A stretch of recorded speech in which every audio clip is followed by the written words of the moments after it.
Bom, nesse momento, como nós estávamos falando, a gente abre o espaço para que as perguntas que fizemos ao longo do estudo possam ser trazidas aos nossos colaboradores que ficaram, nesse caso, com a responsabilidade de nos oferecer um pouquinho do pensamento de Leon Denis. Eu vou começar com a Ivana. Uma pergunta aqui diz assim, Ivana: quais as consequências de viver sem ter conhecimento dos seus destinos imortais? Quais as consequências de se viver sem ter conhecimento dos seus destinos imortais? Bem, na verdade, vai depender muito da vida, né, dessa pessoa. Porque nós sabemos que existem pessoas que são declaradamente ateus, que realmente não acreditam na existência de Deus, de força superior, mas têm uma vida pautada pela retidão de ações de caráter. São pessoas que praticam o bem, que seguem os ensinamentos de Jesus, mesmo sem conhecer Jesus. Então, não é pelo fato dessas pessoas não terem o conhecimento sobre a vida futura que elas terão um resultado de dor e de dificuldade na vida futura. Porque o que vai, na verdade, traçar o nosso destino, dizemos assim, né, o nosso futuro, são justamente as ações que nós estamos tendo hoje. Porque o que nós estamos vivendo hoje, nós estamos plantando para colhermos amanhã. Agora, sem dúvida que o conhecimento da vida futura, o conhecimento das leis que regem o universo, né, da lei divina, e esse conhecimento ele nos auxilia, ele nos ajuda.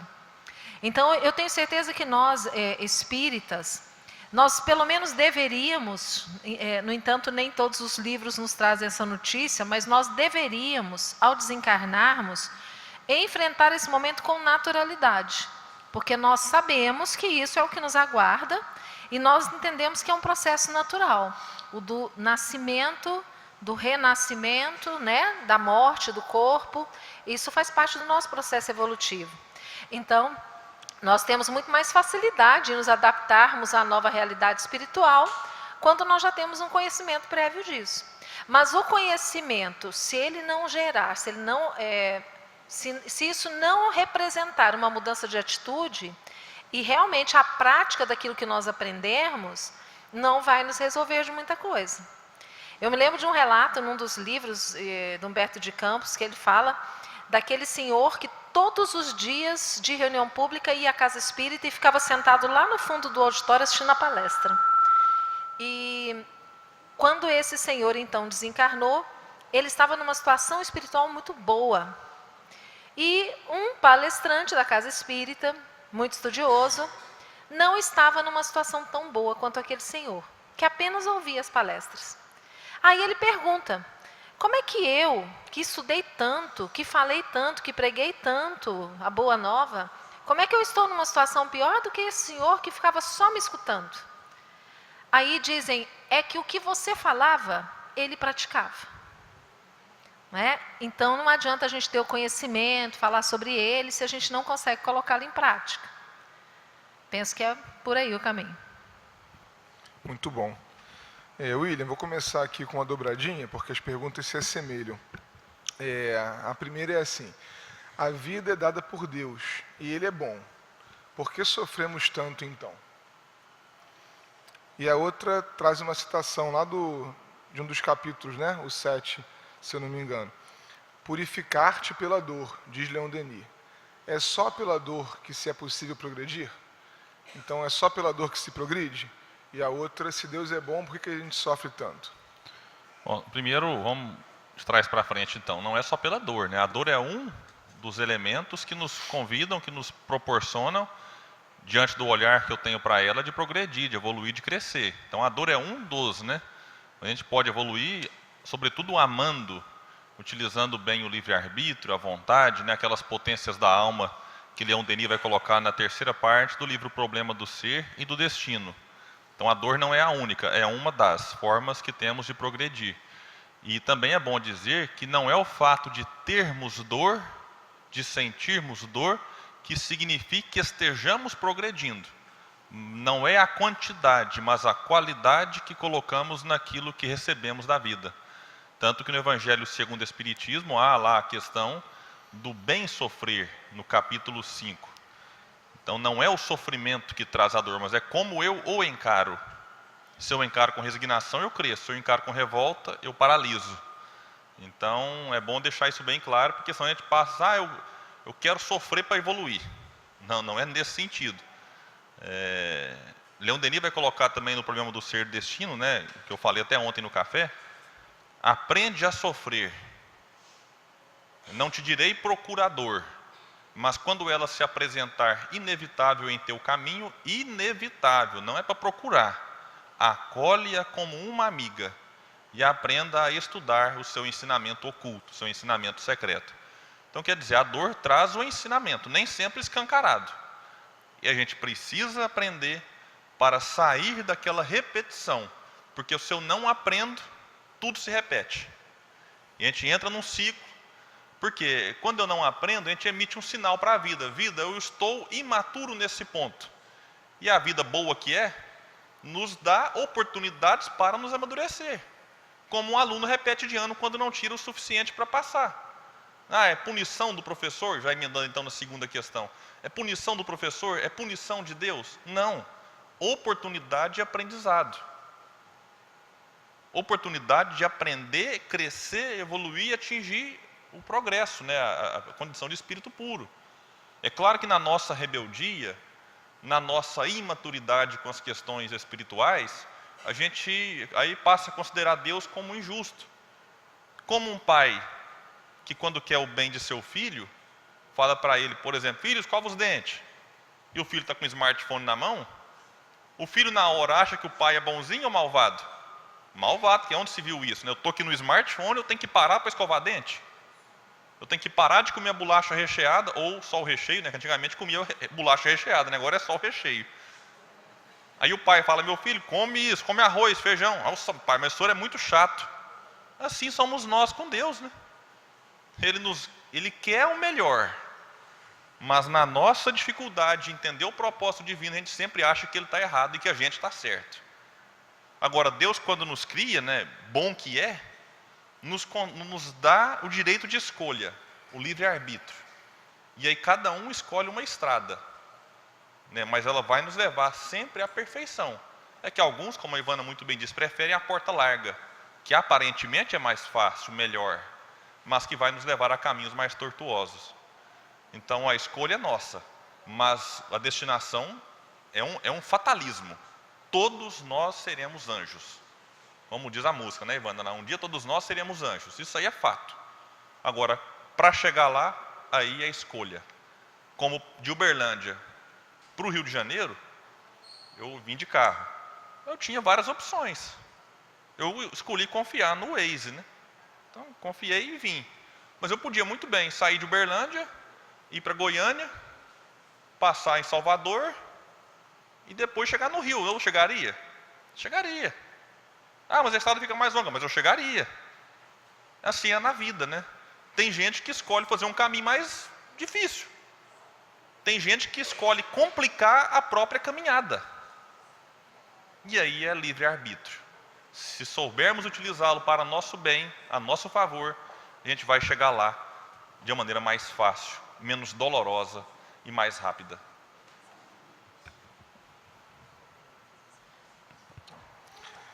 Ivana, nós temos uma outra aqui que diz assim: como será possível definir um marco entre a tolerância, boa vontade e perdão, sem estimular e alimentar o espírito de caráter abusivo e sem deixarmos de ser caridosos?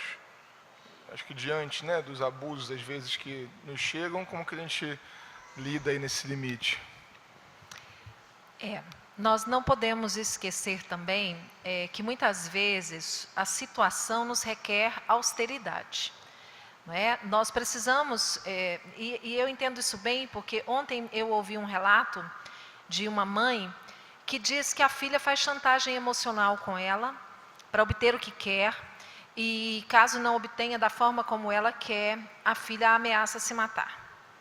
E essa mãe dizendo assim, eu não sei o que eu faço, porque eu sei que ela me chantageia, eu sei que ela usa isso para conseguir as coisas que eu não quero conceder, mas eu tenho muito medo de me manter firme e ela realmente cumpra aquilo que ela promete que vai fazer e eu vou me sentir culpada e por aí vai, né?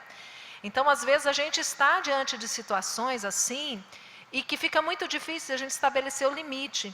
Até onde eu tenho que ser austero, até onde eu posso ir realmente com rigor ou com severidade e até onde eu preciso conceder, né, em alguns momentos. E eu penso que muitas vezes, diante de situações como essa, nós precisamos recorrer ao auxílio profissional. Nós precisamos muitas vezes, se nós não temos certeza de que nós estamos sendo vítimas de um abuso da pessoa com a qual nós convivemos, e essa pessoa está abusando da nossa boa vontade e da nossa capacidade de perdoar e da nossa capacidade para conceder, né, fazer sempre novas concessões, nós precisamos buscar ajuda. Ou nós vamos buscar ajuda, dependendo do caso, de um apoio profissional, né, psicológico ou psiquiátrico, ou nós vamos buscar ajuda na casa espírita, conversando com os atendentes fraternos, para que alguém que esteja de fora da situação possa nos ajudar a enxergar realmente a situação. Porque quando nós estamos envolvidos emocionalmente, às vezes é difícil a gente enxergar uma coisa que para o outro é mais fácil, não é? E eu sempre penso, se a gente não consegue, não esqueçamos nunca da prece, né? De pedirmos o amparo da espiritualidade, o apoio de Deus. E muitas vezes esse amparo, esse apoio vem por meio de uma conversa que a gente tem com o atendimento lá da casa espírita. E o atendente pode nos ajudar, nos orientando inclusive assim, no estudo de obras, que possam nos ajudar a compreender melhor aquele problema, ou nos encaminhando para um tratamento espiritual na casa, que muitas vezes nós precisamos desse fortalecimento para identificarmos a melhor saída daquele problema, ou muitas vezes realmente buscando um apoio psicológico para a questão, porque não é algo realmente fácil. O limite até onde a gente deve, né, ceder ou não diante de uma chantagem emocional ou de alguém que abusa psicologicamente do nosso amor, da nossa boa vontade. Muito bem. William, a próxima é assim. Gostaria, se for possível, que abordasse um pouco sobre a disciplina do pensamento em tudo que nos foi ofertado hoje. Muito obrigada. Mas não pode ser fazendo outra palestra, tá? Esse é um capítulo fantástico, né, do problema do ser e do destino, a disciplina do pensamento e a reforma do caráter, né? Ali tem algumas frases belíssimas, tem alguns trechos que realmente nos toca profundamente, em que Leon Denis, talvez ali nada mais faz do que nos convidar à transformação moral, né? Reforma do caráter, transformação moral, reforma íntima, para mim são sinônimos. E ele nos convida, né, ele dá algumas dicas de como fazermos isso. Uma delas, por exemplo, acaba 11h30, né, Saulo? Uma delas, por exemplo, que ele coloca lá, é termos alguém para se espelhar, né? Porque nessas dúvidas que nos rondam a mente, o pensamento, qual a melhor atitude, como a Ivana colocou, é muito difícil o limite, às vezes, a linha é muito tênue que divide um ponto de outro. Então, qual de nós não se pergunta qual é a maneira correta de agir? Qual é a maneira correta de pensar? Porque diz Leon Denis que o pensamento é criador, né? Ou, dependendo do ponto de vista, o pensamento é a criação, né, consequência do pensar. Mas ele coloca, na dúvida, é bom nos espelhar em alguém, ter quem se inspirar, e nos momentos que formos convidados a tomar partido, perguntar como esse ser agiria se estivesse na minha situação. Isso é fantástico. Por exemplo, como Jesus agiria se estivesse aqui com esse filho?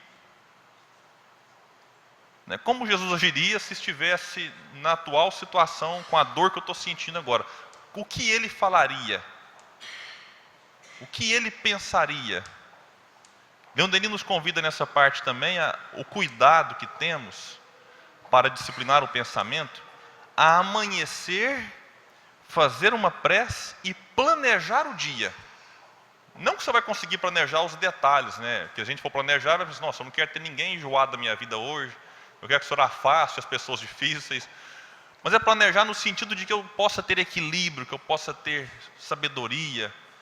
Quer dizer, é fazer ali já um início de dia em harmonia com o universo.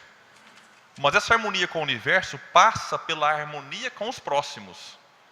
Porque senão começa o meu dia. Eu vou no Facebook, bom dia galáxia, bom dia planetas, bom dia sol.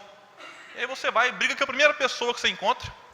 Poxa vida, você foi tão gentil com as galáxias e foi rude, foi dura com quem está do seu lado.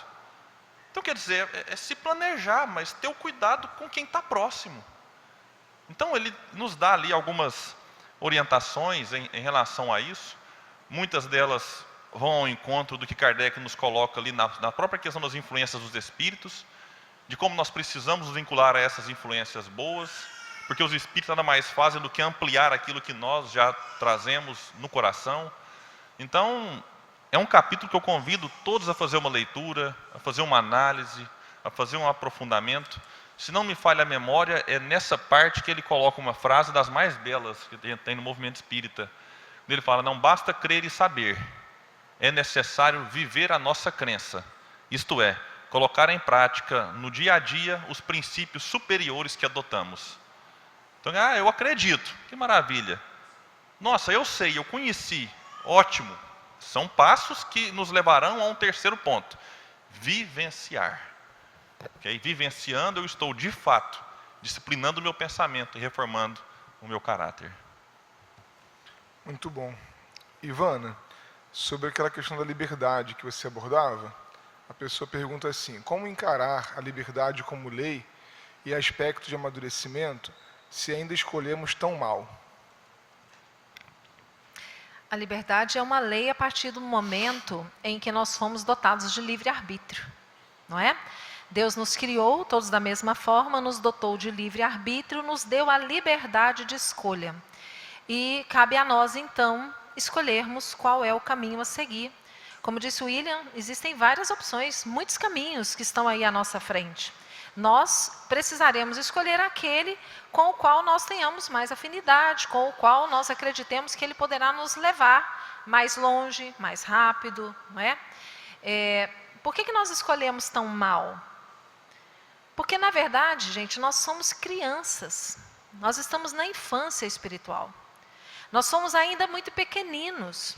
Nós somos destinados à perfeição. Um dia nós seremos anjos, no sentido da perfeição. Mas é um dia. Nós ainda temos um longo caminho pela frente. Nós estamos ainda no verdor da criação, né, das nossas vidas. Então é normal que nessa etapa evolutiva, a gente tenha muita dificuldade em acertar. Vejam, hoje o William mesmo fez a citação de Paulo. Paulo, que foi uma pessoa que fez uma transformação moral gigante, né, numa única existência, ele diz que o bem que ele quer fazer, ele não consegue, mas o mal que ele não quer, ele ainda faz. É o combate, não é? Que nós temos que travar conosco mesmo, no sentido de não fazermos o mal e fazermos o bem. E quando a gente fala o mal, às vezes não é o mal na sua mais forte expressão, não. É o mal num comentário maledicente que a gente faz, não é? Que prejudica alguém, com um simples comentário que a gente faz, que magoa. Às vezes é o mal da omissão, porque nós não queremos nos envolver, não é? Não quero me envolver com isso, eu sei que isso aí é problemático, eu posso ajudar, mas eu prefiro não me envolver, não quero me comprometer, prefiro agradar todo mundo do que manter uma postura firme diante de algumas situações que requer de mim essa firmeza. Então, essa liberdade nos foi dada. Mas para que nós possamos usar plenamente essa liberdade com consciência, é preciso que a gente conheça bem as leis morais e que a gente possa introjetá-las na nossa vida, no nosso dia a dia, de uma forma que seja natural fazer o bem. Porque Kardec diz que a educação, ela pode ser, um conjunto de hábitos adquiridos. Não é? Então nós podemos adquirir os bons hábitos. No começo nós temos que nos esforçar para sermos gentis o tempo todo, não é? Para sermos pacientes e tolerantes o tempo todo, às vezes é uma luta, é um esforço. Eu abro a minha boca para dar uma má resposta e eu lembro e fecho e engulo. Eu pensei, mas não verbalizei. Mas a gente vai treinando, treinando, chega num ponto que é natural e espontâneo. A pessoa nos ofende e aquilo não me afeta. Eu ignoro. Assim como foi perguntado certa vez a Gandhi se ele não tinha se ofendido, né, com algo, uma ação discriminatória que tinha acontecido como ele, se ele havia perdoado aquilo. Aí ele disse, não, eu não perdoei porque eu não me ofendi. Eu não tenho que perdoar. Só que nós vamos adquirindo isso com a maturidade, é com o tempo. Que nós vamos aprendendo a usar de maneira, a nosso benefício, a liberdade que Deus nos concedeu. Muito bom. William, ainda sobre o capítulo 7 que você abordou, Objetivo Supremo, Denis diz para não nos determos no caminho, colhendo as flores e brincando com as pedras. O que seria isso? É a pergunta. Ele é fantástico, né? Não te detenhas no caminho para colher as florzinhas das sarças, nem brincar com as pedras douradas. Ele conclui, né? Avante, sempre avante. Às vezes na existência a gente realmente para brincar com as pedras douradas no sentido de perder tempo valorizando aquilo que não vai nos agregar nada. Reclamamos que o mundo anda corrido, que o dia está curto, mas às vezes a gente se perde nas 24 horas que Deus nos deu, perdendo tempo, como nos diz Leon Denis, né? E Chico dizia que um dos maiores desconfortos, sofrimento talvez, que os espíritos sentiam do outro lado era a noção do tempo perdido, né? Era a noção do tempo perdido. E a gente precisa compreender isso, porque não é fácil. Sobretudo numa época de uso das redes sociais, de uso aí dos smartphones. Vou falar de experiência própria. Às vezes eu sento para montar uma palestra, aí eu estou lá sentado, tranquilo. Hoje eu vou ter disciplina. Hoje eu vou estudar. E aí chega uma mensagem do WhatsApp, né? Dá um sinal no telefone. Aí eu falo, não, eu já estou disciplinado, não vou nem olhar. Aí passa um pouco, chega mais 2, 3 mensagens. E aquilo começa, né? Aí, não, vou dar só uma olhadinha, né? Como o Bial fala, vou dar só uma espiada. Aí você pega o telefone para responder aquela pessoa e no meio do caminho aí parece que vem a tentação, né? Se a gente não fosse espírita, ia falar que era Satanás, né? Mas dá uma olhadinha no Facebook, o que custa, né? Vai que tem alguma coisa importante lá, né? Você fala, tá, tudo bem, vou ver só as notificações para mim, né? Você chega lá, tem 20. Aí olha lá e acabou, fala, vou olhar a linha do tempo, né? Aí você começa a falar, nossa, deixa eu ver a foto aqui do congresso, do aniversário, da festa. Você começa a ver foto, olha a roupa do fulano, a roupa da Beltrana. Nossa, mas ela está com essa mesma roupa de novo, né? Igual eu estou com essa camisa aqui. Eu estava em dúvida hoje, né? Eu preparei para vir com a camiseta da fraternidade, mas eu pensei, tá frio, né? E eu pensei, poxa, eu vou com a mesma camisa que eu fui no fórum passado, o pessoal vai estar vendo a filmagem aí. E a gente começa a reparar isso, né? Nossa, fulano só faz palestra com essa camisa. E aí você começa, quando menos percebe, já se foi 1 hora do seu dia. E aí você fala, nossa, agora está tarde, tem que dormir. Ei, mas está difícil mais estudar. Poxa, mas não é difícil estudar, difícil é ter a disciplina para não brincar com as pedras douradas que se apresentam no nosso caminho. Então isso é que é difícil, mas volta lá no que nós já falamos, a questão de escolha. Agora, nós não somos ainda anjos, né? Estamos no caminho. É muito importante observar isso, mas não ficar numa eterna justificação. Ah, não, eu sou assim mesmo. Não, é sentir-se incomodado e se dispor a fazer diferente. E é nesse ponto que a gente vai se disciplinando para que consiga naquilo que Denis fala, avante, sempre avante. Não fiquemos paralisados, né? Não fiquemos presos a essas coisas mundanas, né, que às vezes atrapalham essa nossa caminhada. Mas também sem abrir mão das coisas do mundo que eu posso utilizá-la a meu favor, a favor do meu próprio progresso. Bom demais, né? Bom, Ivana, a próxima. Por onde começar o exercício das virtudes que nos levarão a subir o monte e ampliar a nossa visão da vida?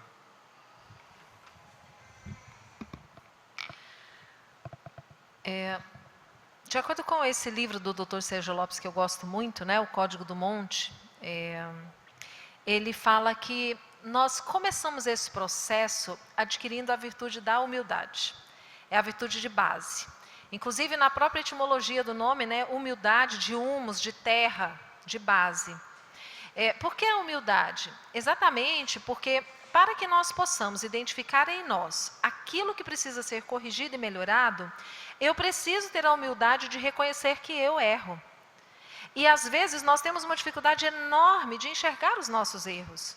Erros que nós vemos com muita facilidade no outro e nós cometemos os mesmos erros, em nós temos dificuldade de perceber. Isso por quê? Porque somos muitas vezes orgulhosos, vaidosos, não conseguimos perceber que erramos. Às vezes, diante de uma situação de conflito, procuramos nos fazer de vítimas, dizendo que a responsabilidade é sempre do outro. E se nós começamos a desenvolver a humildade, nós vamos começar a olhar para nós mesmos e dizer assim, puxa vida, mas será que eu realmente fiz certo? Ou eu poderia ter feito diferente? Eu poderia ter contribuído para evitar esse tipo de situação de conflito? E quando então, com a humildade, eu começo a perceber isso, a me avaliar, me autoanalisar, eu começo a perceber os meus erros e eu começo o processo de reorganização da minha vida, né? Percebendo os meus vícios morais. E não é uma coisa, gente, que nós fazemos rapidamente, assim, no estado de dedos. Então, por exemplo, eu percebo que eu tenho uma tendência a ser maledicente. Eu percebo que eu tenho uma tendência a ser muito crítico com as pessoas. Não quer dizer que percebendo isso, automaticamente eu já deixo de ser.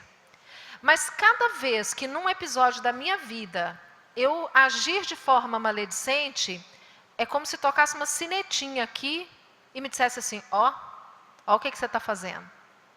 Presta atenção. Né? E aí eu falo, opa, olha eu escorregando aqui. Não é? E aí isso começa a acontecer. Toda vez que eu critico alguém de forma dura, aí eu paro e penso e falo assim, e se fosse eu no lugar da pessoa? Será que eu estaria fazendo melhor? Então essa autocrítica vai fazendo com que a gente comece a se policiar. E vamos nos policiando no esforço, na luta, até que naturalmente a gente comece a pensar no outro com o sentimento de bondade, de benevolência, de indulgência, de perdão, que nós queremos que as pessoas também tenham para conosco. Então é conquista. E é conquista de muitas vidas. Quer dizer, na verdade a vida é uma só, né? De muitas reencarnações. Muito bem. William, como achar o valor justo das coisas da Terra? É uma outra expressão que o Denis usa no livro, né? Aqui a pergunta é para ficar bem prático. Como achar o valor justo das coisas da Terra?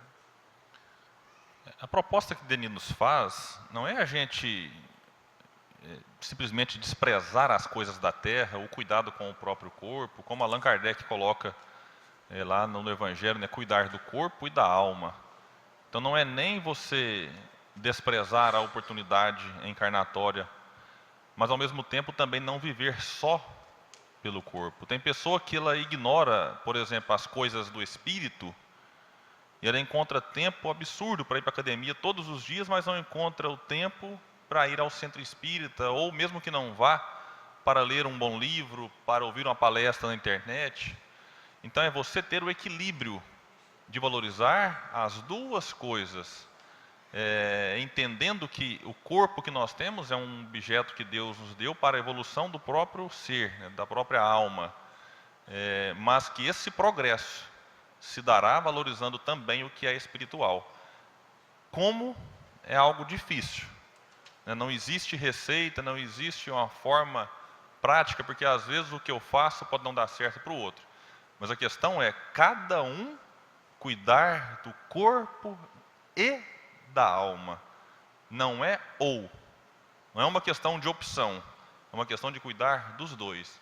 E aí, nesse ponto, a gente precisa ter essa força, ter essa vontade que Leon Denis nos fala em todas as suas obras, esse querer cuidar desses dois instrumentos, enquanto que estamos com o propósito de, ao desencarnar, poder olhar para trás e dizer, valeu a pena a encarnação.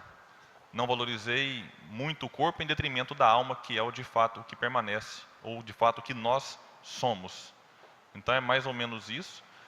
Quando ele faz a comparação lá, e fala que nós somos indestrutíveis e o Sol não, isso é para que a gente procure não dar o valor excessivo à matéria, para que a gente valorize o ser espiritual, mas cuidando bem também da matéria que Deus nos deu.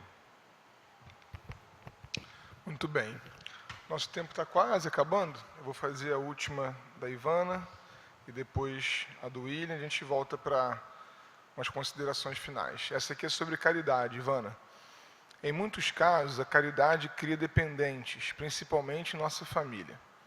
Como fazer, por exemplo, caridade para nossos filhos, sem tirar deles a direção divina que deveria guiá-los de acordo com as suas necessidades? Vamos lembrar do conceito de caridade, né? Para a gente não se perder do foco. Benevolência, indulgência, perdão. Sempre lembrando disso. Eu tenho a impressão que, entre todos os relacionamentos humanos, o relacionamento mais fácil da gente exercitar a caridade é justamente o sentimento de mãe e de pai em relação aos filhos. Porque nós tendemos a ter uma indulgência muito grande com os nossos filhos, inclusive com os erros, e muitas vezes confundimos a indulgência e relaxamos na educação dos filhos, pensando que aquilo é normal, é coisa de criança, e perdemos a oportunidade que Deus nos concedeu, a responsabilidade de ajudarmos a conduzir esse espírito no caminho do bem. Justamente por quê? Porque não conseguimos estabelecer limites. Nós temos ouvido muito falar sobre isso hoje. Eu ouço muito o Rossandro falando sobre isso. E quando eu ouço ele falando, eu fico pensando, meu Deus, eu acho que eu fiz tudo errado com os meus filhos, né? Porque ele fala, porque o pai tem que fazer assim, tal. E eu penso, meu Deus, eu fui muito indulgente. E depois eu ouvi de uma outra pessoa que disse assim, não é que você fez errado. Você fez aquilo que você achava que era o certo. A sua intenção foi boa, você quis ajudar os seus filhos, por muito amar. Então, muitas vezes, nós erramos porque nós não temos a dosagem. Né? Nós lidamos com muita indulgência diante de atitudes dos filhos, tentando desculpá-los por aquelas atitudes, sendo que o momento seria para que nós os corrigíssemos. Então, o desafio para nós é isso, né? Tentarmos identificar até onde nós podemos ir. E eu sempre digo, hoje, com os meus filhos, já, os dois adultos, eu fico pensando, hoje, com a experiência que eu tive com eles, hoje é que eu estava preparada para ser mãe. Hoje é que eu precisava começar. Não é? Porque hoje eu já aprendi um monte de coisa que eu não deveria ter feito, ou que eu deveria ter feito diferente, mas esse momento já passou. Tomara que eu consiga, com esse aprendizado agora, retê-lo com bastante intensidade, para que na próxima, não é, eu faça diferente do que eu fiz. Porque esse, gente, é o nosso desafio. Nós não temos receita. Na verdade, Jesus nos deixou, né, o modelo. Mas ele é um modelo para nós, assim, tão elevado, que a gente às vezes se sente tão pequeno, não é? Mas a gente sabe que um dia nós vamos chegar onde ele chegou. Ele é o nosso modelo, ele é o nosso caminho, ele é o nosso guia. Então a gente vai imitando Jesus, enquanto a gente não consegue ser autêntico, a gente tenta imitá-lo, para que um dia a gente realmente possa ser como ele, né, se fez, como ele alcançou. Já posso me despedir? Pode. Parcialmente, né? Uma despedida com prazo de validade, por favor. Gente, então eu quero aproveitar para agradecer mais uma vez a oportunidade de estar aqui com vocês. Nós temos um grande carinho, um grande respeito pelo trabalho dessa casa. Dizer que podem contar conosco para o que for preciso, que a gente puder, né, fazer para auxiliar de alguma forma o trabalho que é feito aqui no Leon Denis. Contem conosco e que Jesus possa nos fortalecer nesse propósito que nós temos de servir a Jesus, de servir a doutrina espírita, ao lado de Leon Denis, ao lado de outros grandes vultos do movimento espírita e do espiritismo, não é? Porque nós sabemos que esse é o caminho que fez a diferença na nossa vida e é um caminho que pode ajudar a todas as pessoas e fazer a diferença na vida de todas as pessoas. Então, muito obrigada à casa pelo convite, mais uma vez. William, essa daqui é um desafio, porque nós temos alguns minutinhos, e o companheiro ou a companheira perguntou assim: por que é importante estudar Leon Denis? A obra dele não estaria ultrapassada? Eu sei que mexe com o orgulho de Denizete, né? Então, resume aí. Na verdade, Denis, assim como os grandes, eu considero Denis, o gênio normalmente é aquele que inventa algo, né? Mas eu poderia colocá-lo como um gênio daquele que aproveita aquilo que já tinha para ampliar o conhecimento. Se você pega a obra de Denis como um todo, é um autor, podemos dizer, quase completo, né? A perfeição não é deste mundo. Por isso que ele não pode ser considerado completo. Se você gosta da arte, tem um livro para quem gosta de arte. Se você gosta de romance, tem o Giovanna. Se você gosta da guerra, tem um livro sobre a guerra. Socialismo e espiritismo. Nós temos um livro para quem gosta da Gália, para quem gosta de entender sobre os druidas. Se você gosta da história da religião, tem o cristianismo e o espiritismo. Então, sim, é uma obra, tem os pequenos livros, o Porquê da Vida. Se você quer entender um pouco mais essa questão dos ataques que recebíamos na época da Igreja Católica, tem o Espiritismo e o clero católico, tem o problema do ser do destino, depois da morte, Joana d'Arc médium. São obras, assim, um grande enigma, que é de uma beleza, de uma profundidade, de uma poesia. Então não dá para falar que realmente Leon Denis está ultrapassado. Ou, se está ultrapassado, a gente tem que informar quem ultrapassou. eu fico curioso para saber quem, né? E quero saber, porque eu quero conhecer, né, quem ultrapassou. Então, assim, realmente não dá para afirmar isso. Eu acho que Leon Denis precisa ser mais estudado, mais refletido, porque o que ele traz realmente mexe com todos aqueles que se dispõem a olhar para a sua obra para extrair algo de belo e não simplesmente fazer uma leitura rasa. Eu encerro a minha participação, agradeço pela oportunidade de estar aqui mais uma vez, estive no 2º fórum, estou aqui no 5º, e gostaria de deixar, até aproveitando, estava aqui na tela, não tinha nem pensado nisso, eu estava preparado. O Paul Baudier, quando vai fazer o prefácio da obra A Morte Não Existe, escrita por Henri Renaud, ele conclui o prefácio falando com Henri, mas falando com todos nós, né? A gente usa o termo Denizete, é uma brincadeira, é claro, né? Como o pessoal fala que tem os chiquistas, os divaldistas, na verdade nós somos espíritas. Estudar Leon Denis não é menosprezar, muito menos esquecer Allan Kardec. E menos ainda abandonar o Cristo.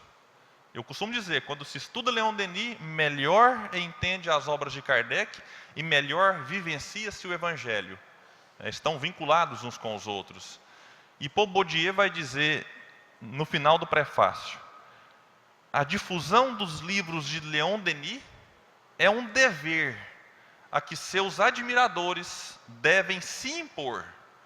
Eles poderão cumprir essa tarefa com facilidade e método quando tiverem conhecimento das mais belas passagens de sua obra, e assim estarão à altura de torná-la conhecida utilmente a todos os pesquisadores sedentos da verdade.